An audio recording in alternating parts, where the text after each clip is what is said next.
Hello, আসসালামু আলাইকুম। আশা করছি সবাই অনেক ভালো আছেন। আমরা যারা ফ্রিল্যান্সিং করি বা মার্কেট প্লেসে কাজ করি, আমাদের সবারই একটি কমন সমস্যার মুখোমুখি হতে হয়। সেটি হলো পেমেন্ট উইথড্র করার সময় উচ্চ চার্জ বা ফি। আমরা সাধারণত পেওনিয়ার ব্যবহার করে টাকা আনি। এটা বিশেষ করে বাংলাদেশের ক্ষেত্রে। কিন্তু আপনারা জানেন পেওনিয়ারে মার্কেট প্লেস থেকে টাকা ট্রান্সফার করলেই প্রতি ট্রান্সেকশনে $3 করে কেটে নেওয়া হয়। এর উপর আবার বাৎসরিক $29 একটি মেইনটেন্যান্স চার্জ তো আছেই। যারা নতুন কাজ শুরু করছেন, যাদের আর্নিং এখনো খুব বেশি নয়, তাদের জন্য এই $3 বা $29 অনেক বড় একটি অ্যামাউন্ট। এত কষ্ট করে আয় করা টাকা যদি চার্জ হিসেবেই চলে যায়, তাহলে এটা আসলে সত্যিই খুবই হতাশাজনক।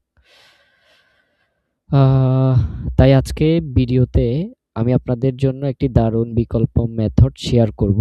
এই পদ্ধতিতে আপনি মার্কেট প্লেস থেকে সরাসরি আপনার এনসেপ অ্যাকাউন্ট, লোকাল ব্যাংক অ্যাকাউন্টে কিভাবে ট্রান্সফার করবেন, ভালো রেট পাবেন।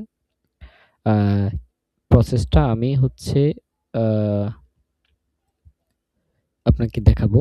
সবচেয়ে মজার ব্যাপার হলো এখানে পেওনিয়ারের মতো বাড়তি ঝামেলা নেই। প্রতি ট্রানজেকশনে খরচ হবে মাত্র $1 এবং টাকাটা সরাসরি আপনার ইউএসডি ব্যাংক অ্যাকাউন্টে চলে আসবে। বিশেষ করে যারা নতুন ফ্রিল্যান্সার তাদের জন্য এই মেথডটি অত্যন্ত সাশ্রয়ী এবং সহায়ক হবে। তো চলুন আর দেরি না করে সম্পূর্ণ প্রসেসটি স্ক্রিনে দেখে নেওয়া যাক। ভিডিওটি না টেনে শেষ পর্যন্ত দেখবেন যাতে কোনো স্টেপ মিস না হয়। আর দেখার পর কোনো প্রশ্ন থাকলে অবশ্যই কমেন্টে জানাবেন, আমি উত্তর দেওয়ার জন্য চেষ্টা করব। তো চলুন আর দেরি না করে সম্পূর্ণ প্রসেসটি স্ক্রিনে দেখে নেওয়া যাক। ভিডিওটি না টেনে শেষ পর্যন্ত দেখবেন যাতে কোনো স্টেপ মিস না হয়। আর দেখার পর কোনো প্রশ্ন থাকলে অবশ্যই কমেন্টে জানাবেন, আমি উত্তর দেওয়ার জন্য চেষ্টা করব। চলুন শুরু করা যাক। ওকে, আমরা প্রথমে ফাইবারের বিষয়টা দেখাই। আপওয়ার্ক একদম ইজি। আপওয়ার্কে শুধু আপনি এনসেভের যে অ্যাড্রেসটা পাবেন, ভিতর থেকে আপনার ভেরিফাই করার পরে যে অ্যাড্রেসটা থাকবে, ওই অ্যাড্রেসটা আপনি ডিরেক্ট বসিয়ে দিলে হবে। তো ফাইবারের ক্ষেত্রে মানে কিছুটা ঝামেলা বলতে পারেন, একটু কঠিন, খুবই সেনসিটিভ। একবারে বেশি দুইবার যদি আপনি ট্রাই করতে যান, এটা সাসপেন্ড হতে পারে। তো খুবই কেয়ারফুলি ভাবে দেখবেন যাতে কোনো কিছু মিস না হয়। তো ফাইবার ড্যাশবোর্ডে আসার পরে পরবর্তীতে মাই বিজনেস অপশনে ক্লিক করবেন। ক্লিক করার পরে আপনার আর্নিং যে ফেজটা আছে, আর্নিং ফেজে ক্লিক করলে এই ফেজটা নিয়ে আসবে, যেখানে আপনি উইথড্র অথবা পেমেন্ট মেথড ম্যানেজ করতে পারেন। যারা পেমেন্ট মেথড অ্যাড নেই, তাদের নিচের এই অপশনে দেখাবে অ্যাড পে আউট মেথড। আর যাদের অ্যাড আছে তাদের দেখাবে withdraw balance, manage pay out method. তো আপনি যেহেতু নতুন ব্যাংক উইথড্র অ্যাড করবেন, সেক্ষেত্রে আপনি ম্যানেজ পে আউট মেথডে গিয়ে আপনার যে মেথডটা কানেক্টেড আছে পেওনিয়ার, ওটাকে ডিলিট করবেন। এখান থেকে আগে ডিলিট করবেন। ওকে, আশা করছি ক্লিয়ার। ডিলিট করার পর আপনার এই অপশনটা আসবে, add pay out method. Add pay out মেথডে যখন আপনি ক্লিক করবেন, তখন আপনাকে এই ধরনের অপশন দেখতে পাবেন। এখানে দেখতে পাবেন তিনটা অপশন। তিনটা অপশনের মধ্যে প্রথমটা তো আপনার আগের পেওনিয়ার অ্যাকাউন্ট যেভাবে অ্যাড করেছেন সেভাবে। দ্বিতীয় অপশন ব্যাংক ট্রান্সফার। এটা পেওনিয়ার কন্ট্রোল করে, আহ, কিন্তু তাদেরই সার্ভিস, কিন্তু এটা ডিরেক্ট ব্যাংক ট্রান্সফার হবে।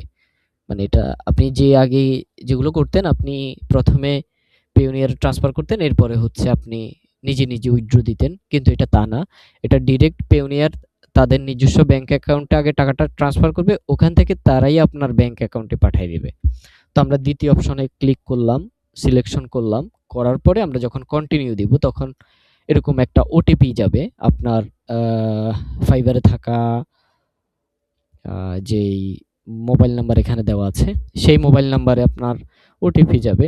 ওটিপি যাওয়ার পরে আপনার যদি মোবাইল নাম্বার বন্ধ থাকে অথবা অনেক দিন পর্যন্ত রিচার্জ না করা থাকে, কিন্তু ওটিপি আসবে না। আপনি বিকল্প মেথড হিসেবে যদি ওটিপি না আসে, আপনি কি করবেন? আপনি এই নাম্বারে একটা WhatsApp খোলা থাকলে WhatsApp এর সাথে, সাথে চলে যাবে।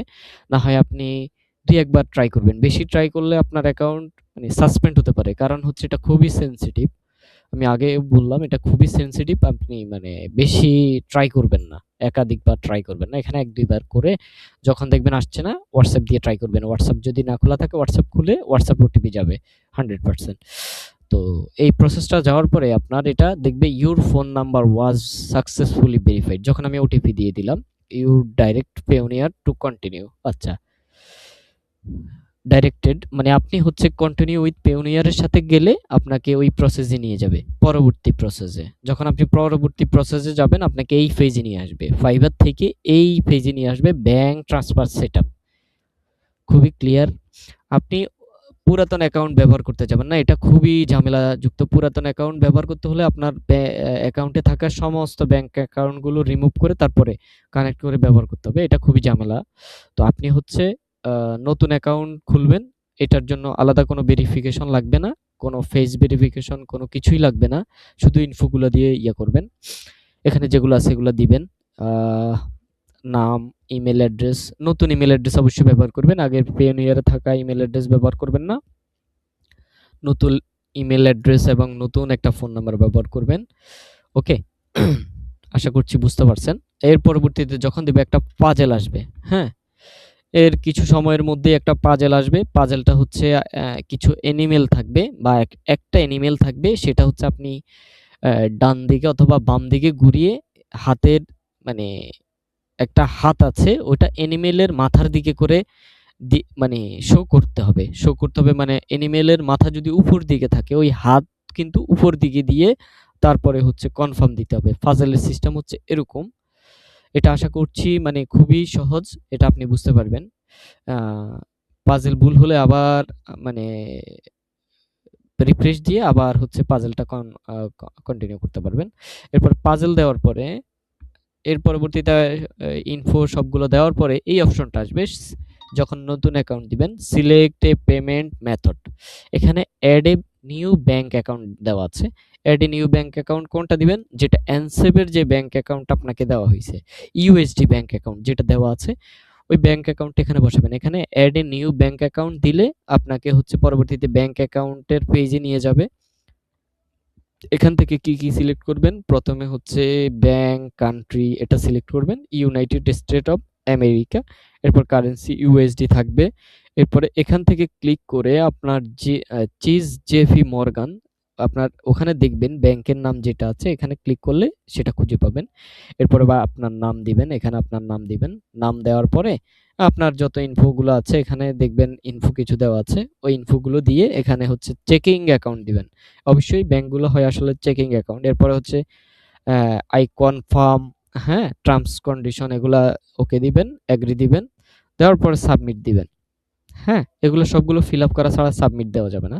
সাবমিট দেওয়ার পরে আপনাকে এই পেজে নিয়ে আসবে। একদম যেভাবে দেখাচ্ছি সেভাবেই সেরকম হবে একদম এ এ টু জেড এভাবে কনগ্রাচুলেশন জানাবে your Payoneer application be submitted and now being reviewed. আচ্ছা, এটা হচ্ছে আপনি অ্যাপ্লিকেশন করেছেন কমপ্লিট দেখাচ্ছে, রিভিউ ইন প্রসেস দেখাচ্ছে। আপনি ৪ থেকে ৫ মিনিট অথবা ১০ মিনিটও হতে পারে কারণ আসলে তাদের হচ্ছে রিভিউ প্রসেসের উপর নির্ভর করে। যদি বেশি অ্যাপ্লিকেশন থাকে তাহলে একটু লম্বা হতে পারে। আর যদি অ্যাপ্লিকেশন কম থাকে তাহলে আপনি ৫ মিনিটের মধ্যে পেয়ে যাবেন। এরপরে হচ্ছে আপনাকে একটা কনফার্মেশন এভাবে মেইল দেওয়া হবে যে your request get payment from Fiverr is approved. Same mail পাবেন অথবা আ হ্যাঁ, মেইলই পাবেন। একটা মেইল অবশ্যই পাবেন কনফার্মেশন। অথবা পেওনিয়ার থেকে একটা মেইল দিতে পারে আপনাকে ওই ইমেইল অ্যাড্রেসে যে আপনার ইমেইল অ্যাড্রেসটা ভেরিফাই করার জন্য। ওখানে শুধু জাস্ট ক্লিক করলে ভেরিফাই হয়ে যাবে। আ আর কোনো আপনার ঝামেলা নেই। আ ওখানে হচ্ছে যখন অ্যাকাউন্ট খুলবেন, অ্যাকাউন্ট খোলার সময় পাসওয়ার্ড চাইবে। ওখানে আপনি পাসওয়ার্ড দিতে হবে। মানে নতুন অ্যাকাউন্ট খোলার সময় পাসওয়ার্ড চাইবে পেওনিয়ারে, পাসওয়ার্ড দিবেন। তো এখানে যে কনফার্মেশন আসছে সেটা হচ্ছে আপনার অ্যাকাউন্টটা কনফার্ম করছে মানে ফাইবারে রিসিভ করছে, হ্যাঁ? অ্যাকাউন্টটা সাকসেসফুলি আ এড হইছে। ঠিক আছে? সম্পূর্ণ প্রসেসটা ছিল এইরকম। আর কার যদি কোনো প্রশ্ন থাকে ইনবক্সে করতে পারেন অথবা কমেন্ট বক্সে করতে পারেন।